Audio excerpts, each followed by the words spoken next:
Nicolas Williams, on se retrouve pour un petit épisode, cette fois-ci concernant le Kazakh Gate. Alors, le 30 mars 2018, la commission d'enquête parlementaire belge clôture par un non-lieu. En fin de compte, tout est fini.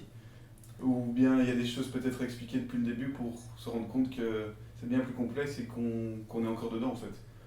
Non, non, tout n'est pas fini puisque la commission d'enquête a terminé finalement par un vote majorité contre opposition et qu'il apparaît clair que tout n'a pas été dit, loin s'en faut, que Dirk Van der Mael, qui était le président de la commission, était extrêmement frustré et dégoûté même de ses conclusions, de même que certains ténors de l'opposition comme Georges Elkinet ou Georges Dallemagne. Le trio kazakh, au fait, ça date, puisqu'on pense que c'est vers 91, on est sûr même qu'il fait ses premières armes en Belgique. Expliquez-nous un peu comment ils arrivent ici.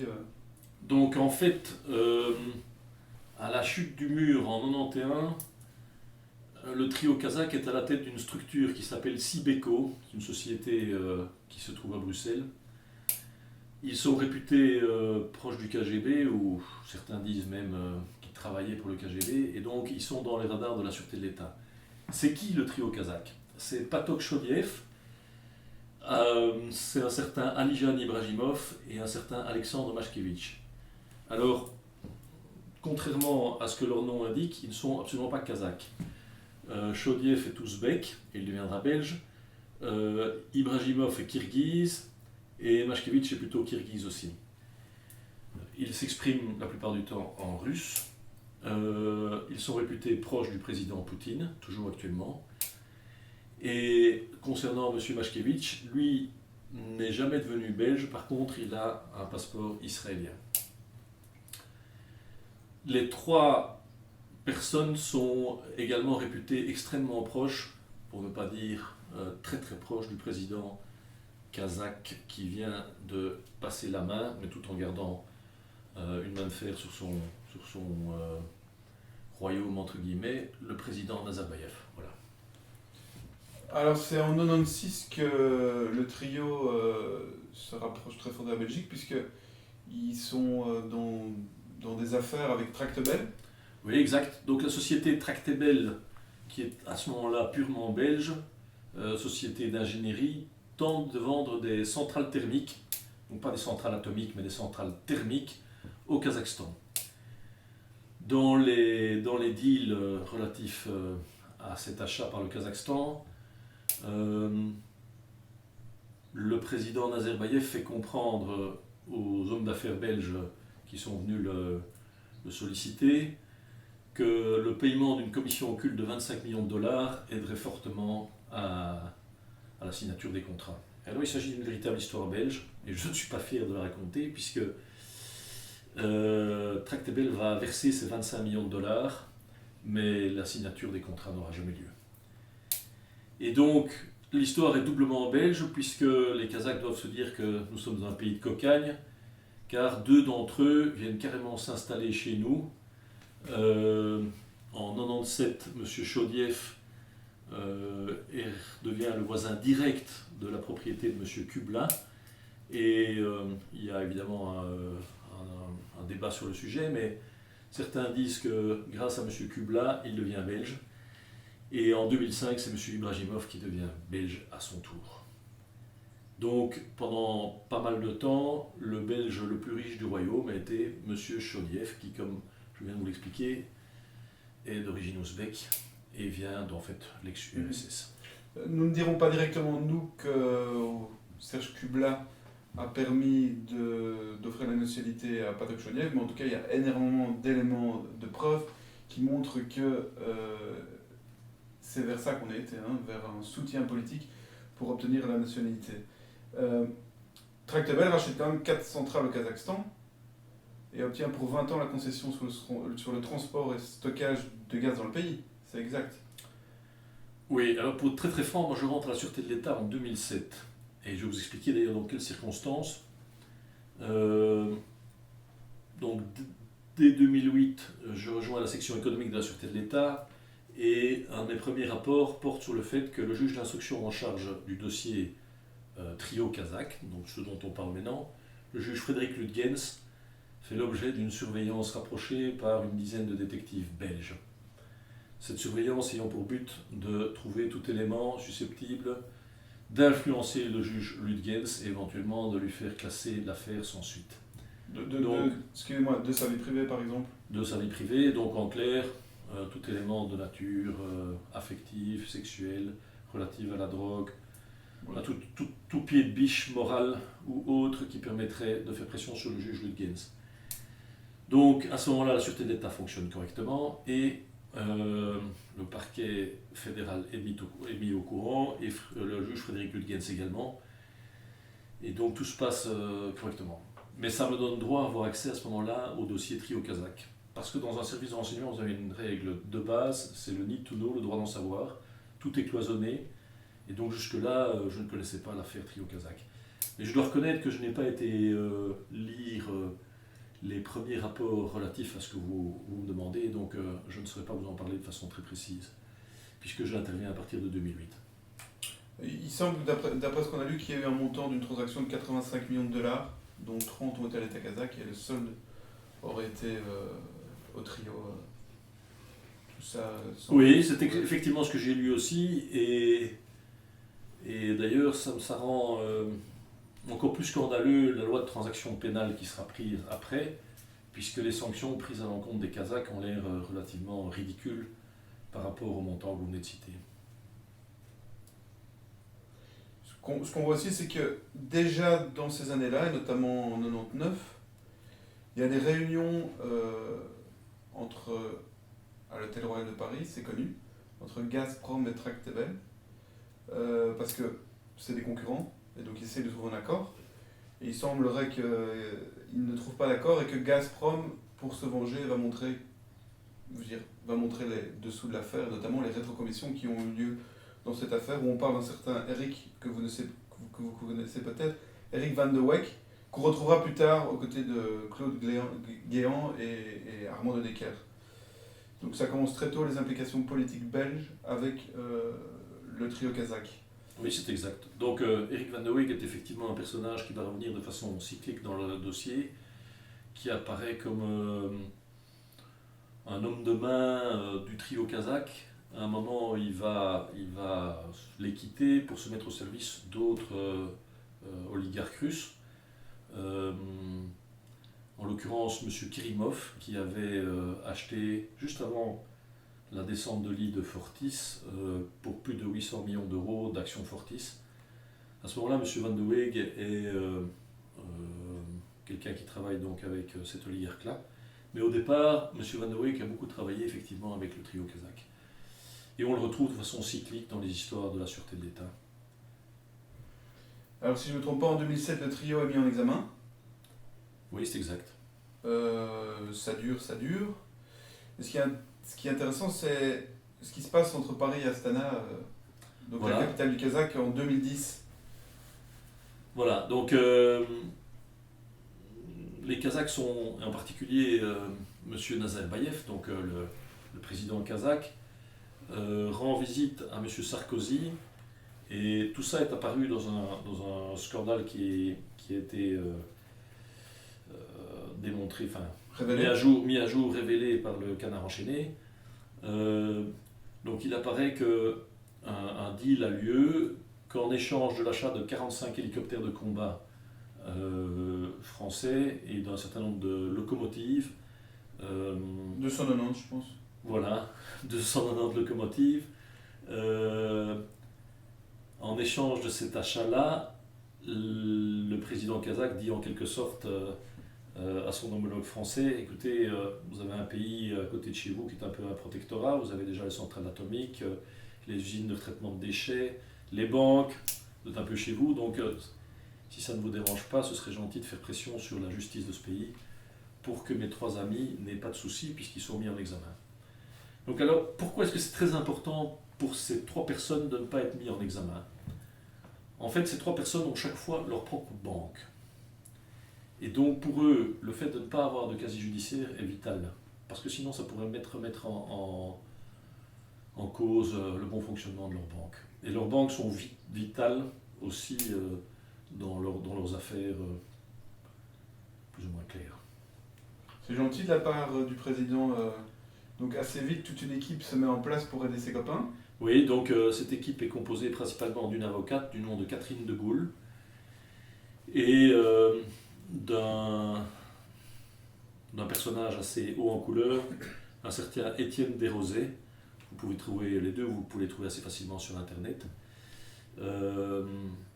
Et ces deux personnages vont prendre contact avec M. De Decker et M. Didier Renders. Ce qui est intéressant à préciser aussi, c'est que déjà avant ça, il y a peut-être Damien Loras, qui est très proche de Sarko. Oui, exactement. Qu'on dit l'officier traitant de Chaudief, qui lui-même contacte Jean-Étienne Desrosets, qui lui sera. Donc lui, c'est un ancien préfet chargé des missions de Nicolas Sarkozy, de nouveau, qui est l'intermédiaire qui devra trouver une avocate et qui trouve l'avocate d'affaires internationales, Catherine de Gaulle. Exact. Qui par après contactera notre ami Armand de Decker.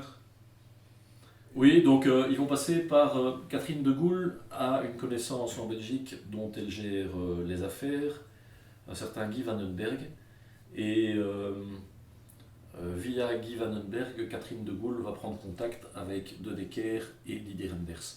Vous retrouvez d'ailleurs un article qui est paru dans Paris Match qui fait clairement état de déjeuner entre Madame de Gaulle et M. Didier Renders, ce qu'il a nié devant la commission d'enquête, mais personne ne le lui a fait remarquer. Donc nous avons plusieurs éléments qui prouvent que M. Didier Renders a eu des contacts répétés avec Madame de Gaulle. Lui a prétendu qu'en fait, il n'en avait eu qu'un, qui avait eu lieu dans le bureau de M. De Decker et, au Parlement, et qui portait sur les conditions de détention de M. Bemba. Ceci nous semble extrêmement douteux, parce qu'en fait, M. Bemba à l'époque était détenu à la prison de Scheveningen, qui est à peu près la meilleure prison d'Europe. Et on ne voit pas très bien pourquoi Mme de Gaulle aurait eu une conversation avec M. Didier Renders à ce propos-là. Tout laisse penser qu'en fait il s'agissait de déterminer les commissions occultes et l'arrière-pays derrière la loi de transaction pénale, qui est une loi qui a donc été prise le 17 juin 2011. Et pour faire très très clair et pour que les gens qui nous écoutent comprennent bien, cette loi de transaction pénale correspond à ceci. On propose aux Kazakhs, exactement comme s'ils avaient fait une amende de roulage, comme s'ils avaient roulé à 160 km/h sur l'autoroute, on leur propose de payer une amende et de leur dire qu'ils n'auront pas de casier judiciaire. Cette loi de transaction pénale avait été faite à l'origine plutôt par des gens du CDNV pour privilégier les diamantaires d'Anvers. Mais il semblerait que M. Renders ait orienté en dernière minute la loi pour qu'elle rentre parfaitement dans le cadre de l'affaire Trio Kazakh, et c'est donc les membres du trio qui en ont bénéficié. Et cette orientation a été faite entre le mois de mai et le mois de juin, je pense, à une période qu'on décrit comme interdite, c'est-à-dire qu'à ce moment-là, aucune transaction ne pouvait se faire, et a été faite très rapidement. Oui, donc ce qui est complètement hallucinant, c'est que la loi de transaction pénale est passée durant les vacances parlementaires. Donc plusieurs incidents tout à fait anormaux ont lieu durant la période autour de son vote au Parlement. Et visiblement, on l'a fait passer de toute urgence et on obtient un quorum suffisant et elle passe avec l'appui apparemment d'une majorité de personnes, mais tout à fait anormalement pendant les vacances parlementaires au mois d'août. Elle profitera au trio évidemment. Je pense qu'elle profitera également à un chef d'entreprise proche de Nicolas Sarkozy. Quel hasard, on retrouve de nouveau Nicolas. On a peut-être oublié de signaler, parce que c'est quand même intéressant de montrer à quel point ils sont tous copains comme cochons, Jonathan Bierman, qui est un proche d'Armand de Decker, un de ses anciens attachés parlementaires, échevin de Uccle, dont de Decker est bourgmestre à l'époque, avocat spécialisé en droit commercial, qui est aussi, quel hasard, l'avocat de Natalia Kazageldina, la femme de l'ex-premier ministre kazakh. Incroyable. Mise en cause dans le dossier de blanchiment d'argent tractable. Incroyable. Quel hasard. Donc il faut savoir, pour la petite histoire, que M. De Decker n'avait plus plaidé depuis 14 ans. Donc il a reçu de mémoire 730 000 euros. Ouais, quelque chose comme ça. Il a reçu 730 000 euros et il a justifié ce don comme étant des prestations liées à son boulot d'avocat. 741 846 euros pour être précis. Donc, à la Sûreté de l'État, nous ne suivions plus, si vous voulez, l'affaire du trio kazakh de façon très active. On essayait de protéger la justice comme on l'a fait dans l'affaire Frédéric Lutgens, mais nous n'étions plus très actifs dans ce dossier. À une exception près, c'est qu'à un moment, le patron de la Sûreté de l'État a demandé, dans des conditions un peu spéciales, d'obtenir le dossier de M. Van de Week, auquel vous faisiez allusion. Il s'est avéré que M. De Decker est arrivé à Paris sans suivre la procédure normale pour des documents secrets à l'Élysée avec ce dossier. Il s'avère qu'en fait, M. De Decker voulait aider Mme de Gaulle, parce qu'il y avait un petit contentieux au sein du trio kazakh, et le but du jeu était d'empêcher un membre du trio de proposer ses propres avocats et de continuer à garder Mme de Gaulle comme avocate. Or, M. Van de Weeg arrivait avec une proposition pour éventuellement mettre un autre avocat à la place de Mme de Gaulle. Donc c'est un petit aparté, comme ça vous comprenez un petit peu ce qui s'est passé à ce moment-là. Est-ce que vous voulez aussi parler de Emery de Montesquieu Fezensac d'Artagnan, qui est le représentant spécial du président Nicolas Sarkozy pour l'Asie centrale, sénateur maire UDI de Marsan, et qui est très proche du pouvoir kazakh, grand ami du président Nazarbayev, et qui devient membre actif de la cellule franco-belge de soutien au trio. C'est-à-dire que vous retrouvez là-dedans toute une série de gens qui sont en fait proches de l'Ordre de Malte. L'Ordre de Malte apparaît, en tout cas l'Ordre de Malte international, apparaît comme une structure qui quelque part sert de couverture au service de renseignement français, pour parler très clairement. Alors maintenant on peut revenir à M. Birman. Donc si M. De Decker a reçu 730 000 et des euros concernant ses prestations dans la passation de la loi de transaction pénale, M. Birman lui a touché 160 000 euros. Je vous invite d'ailleurs à regarder une émission très souvent très bien faite, celle de Mme Lucet, Élise Lucet, qui arrive donc à un conseil communal de Uccle et tombe sur M. Birman et M. De Decker. Et ces derniers bottent en touche à ces questions qui sont, comme très souvent, très incisives. Et donc, si vous arrivez à remettre ça sur votre ordinateur, c'est une scène intéressante à regarder a posteriori. Alors, l'avocate Catherine de Gaulle, elle ne joue pas dans la cour des petits, puisqu'elle a reçu 7,5 millions d'euros de Chaudiev. Je ne me trompe pas, dire de Chaudiev. Oui, on peut dire directement de Chaudiev pour les prestations, ou ça s'est prouvé, c'est 7,5 millions d'euros? Alors là, on est dans une zone qui n'est pas encore bien claire. Donc, en l'occurrence, peut-être que ça reviendra plus tard dans votre interview, mais une magistrate française du nom de Aude Burézy a mis en examen M. Chaudiev tout récemment. Dans ce cadre-là, il est apparu dans la presse que dans un hôtel zurichois, une somme de 5 millions, d'abord, dans un premier temps, une somme de 800 000 euros, dans un deuxième temps, une somme de 5 millions d'euros, ont été partagées en enveloppes contenant chacune 200 000 euros. Ces enveloppes sont parties, alors ça c'est pas très clair parce que celui qui les a convoyées prétend qu'il est allé autre part, mais ces relevés de carburant et de péage font très clairement état du fait qu'il est allé plutôt vers Paris et peut-être même vers Bruxelles. Je vous pose juste une question. Comment se fait-il que nous ayons obtenu un quorum de présence en plein mois d'août, que nous ayons obtenu une majorité, que tous ces gens aient voté pour cette loi, et donc ça me laisse très très mal à l'aise, parce que la somme que vous venez de citer, on peut se poser la question de savoir si elle n'a pas été utilisée dans une énorme opération de corruption.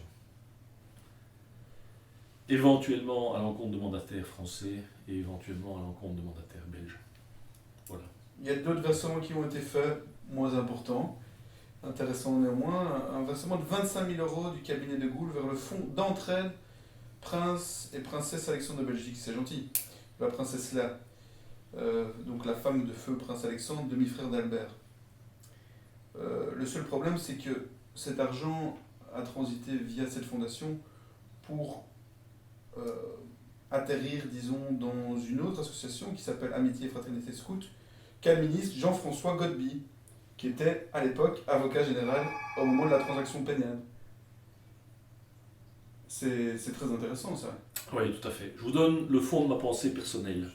Dans ce genre de dossier, pouvoir mettre un peu de chocopasta sur les mains d'un membre de la magistrature, un membre éminent de la magistrature et un membre de la famille royale, c'est en quelque sorte une demi-assurance vie. Donc, comme je vous ai dit, la plupart des enveloppes contenaient 200 000 euros. Ici, on parle d'une somme à peu près 10 fois inférieure. Donc les montants sont substantiellement moins importants que ceux que je viens de vous donner, de 1, et de 2, on voit qu'il n'y a absolument aucun enrichissement personnel de la part de M. Godby, puisqu'il transfère ça directement à une œuvre que je ne veux pas qualifier de caritative, mais quasi. Et donc je pense que cette façon de faire a servi quelque part à mettre hors de combat les enquêteurs qui de facto se serait retrouvé avec un membre de la famille royale et un membre du parquet sur lequel il devait enquêter, ce qui met toujours mal à l'aise. Voilà, c'est mon opinion. Ouais, donc en gros, quand même, énormément de personnalités belges ont touché de l'argent. On n'est pas au courant de tout le monde, pour tout le monde. Mais il y a quand même des courriers qui ont fuité, notamment celui d'Étienne Desrosailles, qui implique directement les politiques belges et qui précise, je le cite, que pour résoudre cette affaire, un texte de loi a été voté il y a un mois, organisé et suscité par Armand de Decker, qui a sensibilisé les ministres, il faut souligner le mot, de la justice, des finances et des affaires étrangères à l'époque, Stéphane de Klerk, Didier Renders et Stéphane Van Acker. Il y a quand même énormément, c'est pas le seul, hein, on ne peut pas tous les citer ici, mais il y a énormément de preuves qu'il y a eu une pression, et voilà, il y a des témoignages là-dessus. Mais c'est pour ça que, comme vous le savez, Armand de Decker est décédé au mois de juin. Ce décès est arrivé de façon quasi parfaite sur le plan temporel pour M. Renders, qui à ce moment-là se portait comme candidat au secrétariat général du Conseil de l'Europe, et a posteriori comme commissaire européen à la justice, que les journaux ont titré le lendemain, quatre des journaux les plus importants du pays ont titré que l'enquête était donc terminée, puisque M. de Decker était mort. Moi, personnellement, je pense que cette enquête n'est pas terminée du tout, qu'elle mène vers d'autres pistes et qu'il faut absolument la continuer. Voilà. Vers d'autres pistes, notamment, en tout cas, il y a des liens avec l'étranger hors de la Belgique. Oui, tout à fait. Donc, je pense que Madame Burezi, dont j'ai déjà parlé, elle travaille sur le volet français, ça c'est clair. Quand vous voyez les activités du trio kazakh, ce sont des activités en fait plus mondiales que même européennes. Donc, je voudrais revenir sur quelques aspects des structures kazakhes. Donc, elles ont été délocalisées à un moment en Angleterre. Les services anglais se sont à ce moment-là intéressés aux Kazakhs et ils ont fait mouvement vers le Luxembourg. Donc, ces structures, et en particulier une société qui s'appelle ENRC, qui elle-même est une entité qui dépend de Eurasian Resource Group. Ces structures sont basées pour le moment au Luxembourg, avenue Marie-Thérèse. Mais globalement, quand vous regardez toute la problématique du trio kazakh, vous pouvez très facilement taper sur votre ordinateur et il y a certains événements qui sont très intéressants. Donc il y a un épisode turc concernant par exemple M. Alexandre Mashkevich. Le 28 du 10 2010, M. Mashkevich et des gens qui lui étaient proches ont loué un bateau qui est en fait un peu le Mercator turc. Ce bateau s'appelle le Savarona. Donc c'est l'ancien bateau de Kemal Atatürk. Donc un énorme navire que vous pouvez louer, qui est un bateau de luxe. Et vous devez imaginer la scène, vous avez un Black Hawk, comme dans le film Black Hawk Down, qui est arrivé, avec des policiers turcs qui sont descendus par des grappins pour faire des constatations sur ce bateau qui était en pleine mer, et constater par exemple qu'il y avait des mineurs d'âge et des hommes d'affaires qui étaient en même temps que des proches de M. Mashkevich. Toute l'affaire a été grosso modo étouffée, mais vous en retrouvez de nombreuses traces quand même dans la presse, et c'est intéressant à voir. ça donne une perspective intéressante sur le dossier. De même, il faut savoir que M. Mashkevich est quelqu'un d'extrêmement puissant, en particulier en Israël, puisqu'il a présidé la branche Euro-Asie du Congrès juif mondial. Il a participé à l'implantation de 3 colonies et il les a financées, en tout cas pour partie, en territoire palestinien. Donc il faut savoir que c'est un personnage qui aura un soutien massif d'Israël et peut-être de certaines institutions qui en dépendent, comme par exemple ses services de renseignement. Il faut savoir, et ça c'est très intéressant à l'heure d'aujourd'hui, que si vous tapez Trump avec un des noms, Patok Shodiev ou un des autres noms, vous allez tomber sur des choses qui vont vous épater. Donc, par exemple, vous avez Trump and the Oligarch Trio. C'est un article de Forbes qui date du 3/10/2016 et qui clairement fait état d'un certain nombre de projets immobiliers à New York, en Floride et en Arizona, entre le trio kazakh et le président des États-Unis. Et encore à l'heure d'aujourd'hui, des bruits courent concernant le financement de M. Giuliani, qui est l'avocat de M. Trump. Certains y voient un lien avec le trio kazakh. Alors, le trio kazakh a recyclé une partie des montants faramineux qu'ils avaient touchés dans l'escroquerie de Tractebel dans des mines au Congo, au Mozambique, au Mali, en Afrique du Sud. Donc ENRC est bien connu dans tous ces pays-là et voilà.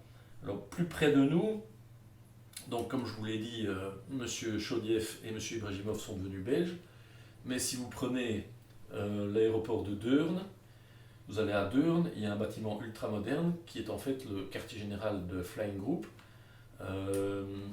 qui est une des 2 compagnies privées les plus connues belges avec Abelac, une des 2 compagnies aussi qui postule pour liser les 2 nouveaux Falcon de la force aérienne que Didier Reynders a voulu commander. On en a parlé dans l'interview précédente.